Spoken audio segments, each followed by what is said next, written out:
अस्सलाम वालेकुम दोस्तों, आज हम बात करेंगे किसान और ज़राअत मईशत की रीढ़ की हड्डी। दुनिया के किसी भी ममालिक की मईशत में ज़मीन को मरकज़ी हैसियत हासिल है। पाकिस्तान चूँकि एक ज़राई मुल्क है, इसलिए यहाँ किसान और ज़राअत की अहमियत और भी बढ़ जाती है।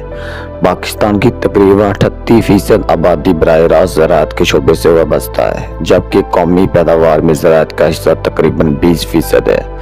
ये दादोशुमार इस बात का सबूत है कि किसान की मेहनत दरअसल मुल्क की मईशत को सहारा देती है। किसान न सिर्फ खाने पीने की अशिया फराहम करता है, बल्कि कपास, गंदम, गन्ना और चावल जैसी अजनास के जरिए मुल्क को बरामद का भी जरिया भी मुहैया करता है। ये वजह है कि किसान को अक्सर मुल्क का खामोश मुजाहिद कहा जाता है, लेकिन सवाल ये है, क्या ये मुजाहिद खुद खुशहाल है?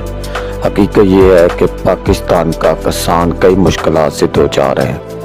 एक तरफ महंगा बीज और खाद है, दूसरी तरफ पानी की कमी और मौसमियाती तब्दीली। फिर जब हम फसल तैयार हो जाती है तो किसान को इसकी मेहनत का मुनासिब मुआवजा नहीं मिलता। कई बार किसान अपनी मेहनत की कमाई दलालों और मंडी के माफिया के हाथों खो बैठता है। अगर हम तरक्की याफ्ता ममालिक को देखें तो उन्होंने जदीद टेक्नोलॉजी और मशीनरी के जरिए ज़राअत को न सिर्फ मजबूत किया, बल्कि किसान को भी खुशहाल बनाया। हमारे यहाँ बदकिस्मती से ये सहूलियात महदूद हैं। पाकिस्तान में पानी का ज़िया सबसे बड़ा मसला है। तहकीक बताती है कि हमारा तकरीबन 40% पानी ज़ाया हो जाता है, क्योंकि हम पुराने आबपाशी के निज़ाम पर इन्हिसार करते हैं। इस सूरत हाल में चंद अमली इक़दाम जो है वो नागुज़ीर है, जिसमें किसान को जदीद टेक्नोलॉजी तक रसाई दी जाए।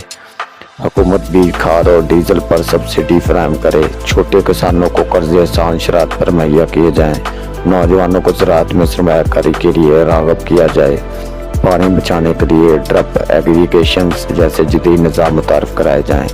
किसान और ज़राअत की अहमियत सिर्फ मईशत तक महदूद नहीं, ये हमारी खुराक की हिफाजत, मुआशरती इस्तेहकाम के ज़ामन भी है। अगर किसान कमज़ोर होगा तो मुल्क कमज़ोर होगा। वक्त आ गया है कि किसान की इज्जत को बहाल किया जाए और ज़राअत को सिर्फ मईशत नहीं बल्कि कौमी सलामती का सतून समझा जाए।